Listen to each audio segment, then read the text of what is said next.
Hola, ¿qué tal? Buen día. Gracias por continuar con nosotros. Carolina Sadler con el análisis internacional. En el día de hoy quiero conversar sobre Chile. Ustedes saben que desde hace varios días la situación en Chile ha estado en la palestra internacional. Protestas, conflictos, piden la renuncia del presidente Sebastián Piñera, etcétera. Ayer veía algo que decía una persona, no es por los 30 pesos, es por los 30 años de abuso. Y recuerdo siempre lo que aquí en República Dominicana muchas veces dicen, no es por los 25 pesos, es por el abuso. Eh, ¿Por qué comienzo con esto, hablando de esto? Fíjense, desde el gobierno de Augusto Pinochet, estamos hablando de los 80s, en donde se registraron una serie de modificaciones, se hicieron modificaciones para beneficiar a la ciudadanía. Estoy hablando de 1982. Eh, por ejemplo, el sistema de pensiones de Chile, que es uno de los temas que reclaman quienes están protestando en este país, pues está regido por lo que son las AFPs, igual que aquí en República Dominicana. Fue Augusto Pinochet quien estableció este sistema de pensiones en donde la persona ahorra y una parte de este ahorro, o sea, pasa para sostener lo que será la pensión, su jubilación en un futuro. Entonces, ¿qué pasa?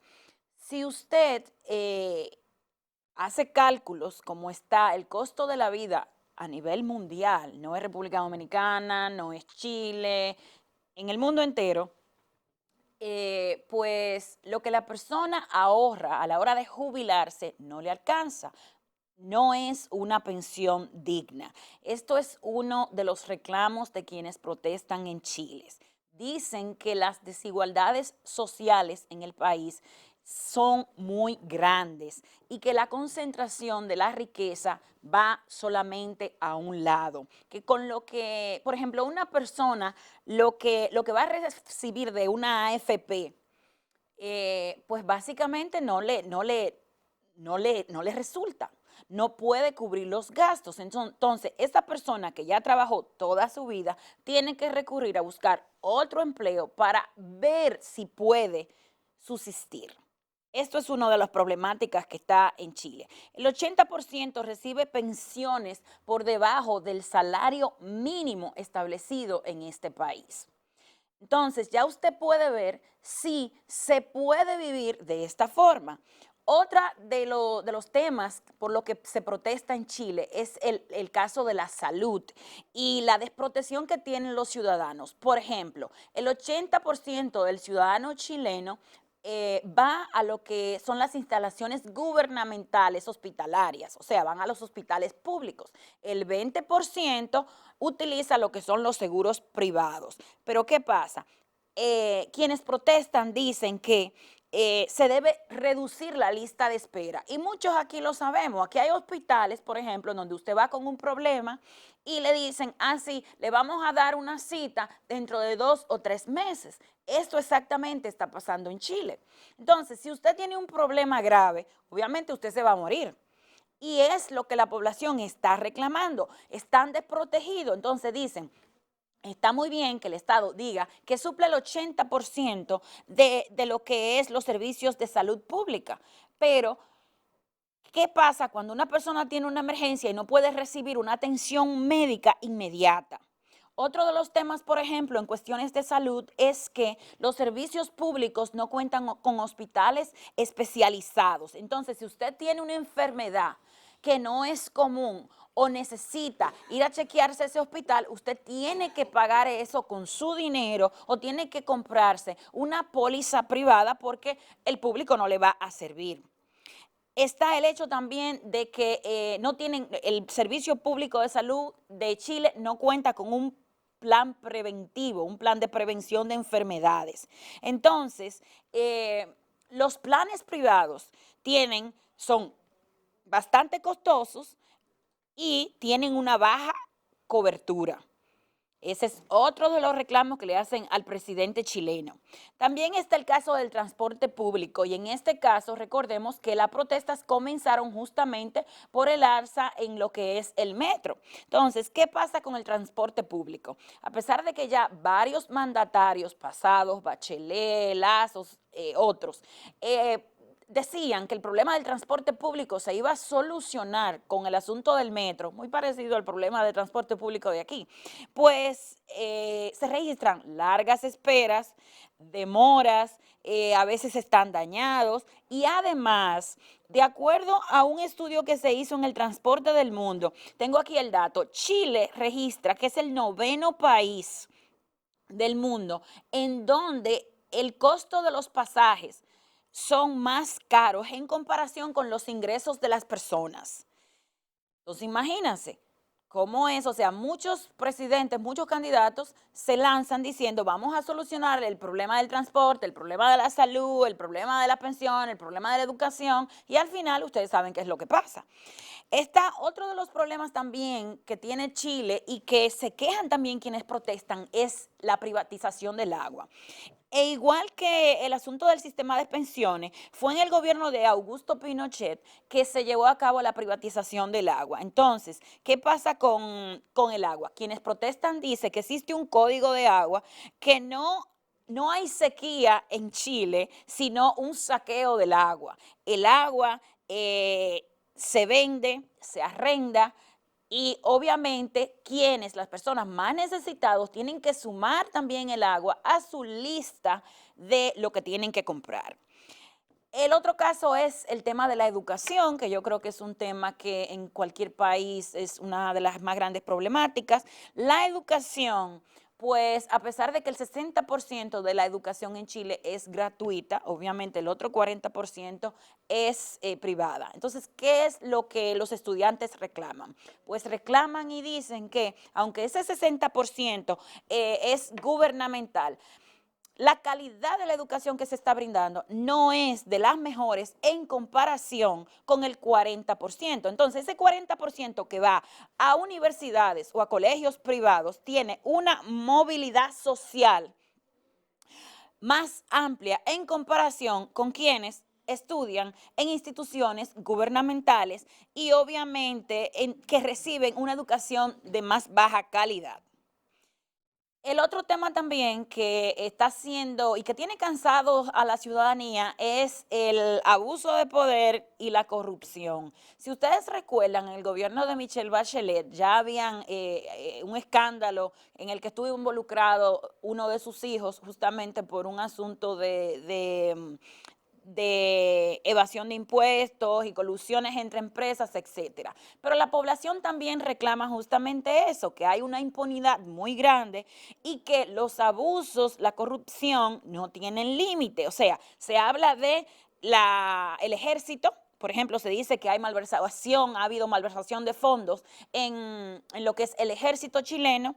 Está el hecho de que el gobierno le permite evasión de impuestos a grandes compañías y lo que son colusiones entre empresas para fijar precios y que luego la población es que tiene que pagar esos precios.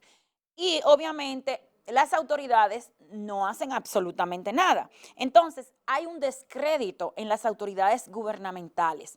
A veces se escucha decir que Chile ha sido durante años el modelo a seguir de América Latina. Sin embargo, cada país tiene su problemática. Lo que pasa es que hay que estudiarla y hay que ir a la historia y hay que ver lo que reclama el pueblo y las carencias que tiene ese pueblo. Entonces, hoy se reclama, se pide que el presidente renuncie.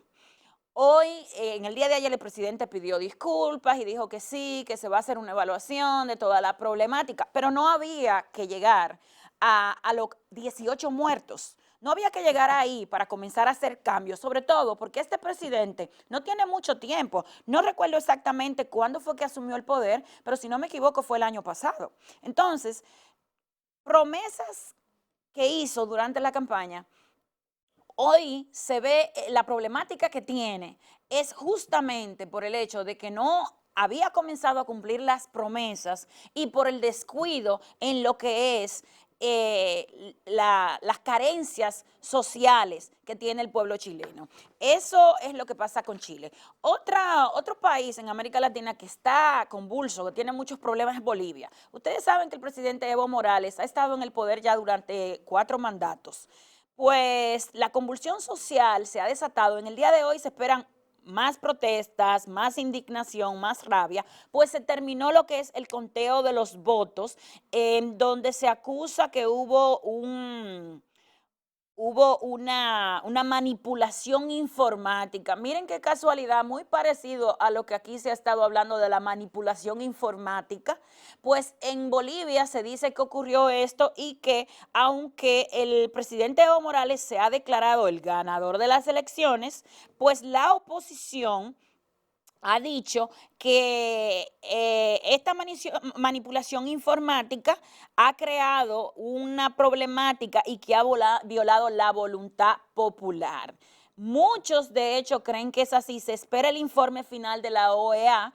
Ya se terminó el conteo de los votos. En el día de hoy se esperan más protestas.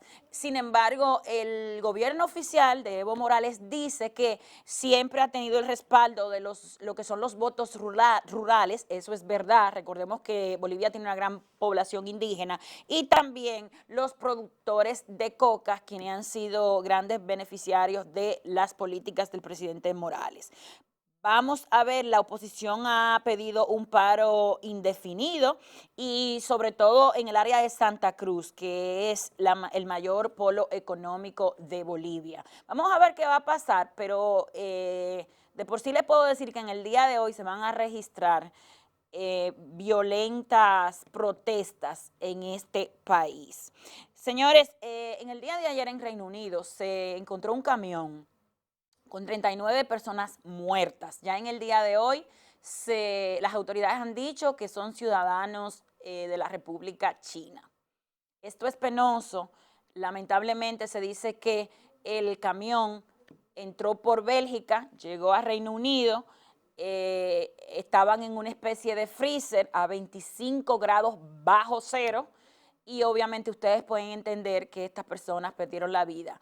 Entre las 39 personas, o sea, 38 adultos, hay un adolescente y un joven irlandés, bueno, del norte de Irlanda, de 25 años, era quien manejaba el camión. En el día de hoy las autoridades están investigando a sus familiares, pues se cree que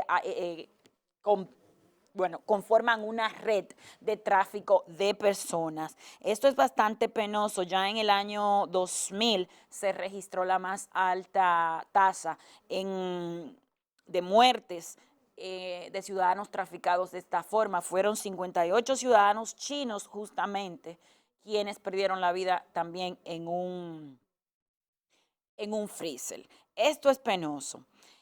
Y pasamos a Rusia y Turquía. Ustedes saben que el presidente Vladimir Putin y Erdogan de Turquía llegaron a un acuerdo y prácticamente se han repartido lo que es la zona norte de Siria. En el día de ayer el presidente americano Donald Trump pues dijo que se levantarán las sanciones a Turquía, sanciones que habían sido establecidas justamente por lo que está pasando en la zona norte de Siria con los kurdos. Pues se han levantado las sanciones y nada, se ha llegado a un acuerdo entre Rusia y Turquía para que los kurdos se alejen 30 kilómetros del norte de Siria y que los turcos justamente patrullen esta zona de la frontera. Así está el mundo, señores. Eso es todo lo que tengo en el día de hoy. Vamos a la pausa y regresamos con una interesante entrevista. Interactúe con nosotros en las redes sociales. Despierta RD13 en Facebook, Instagram y YouTube.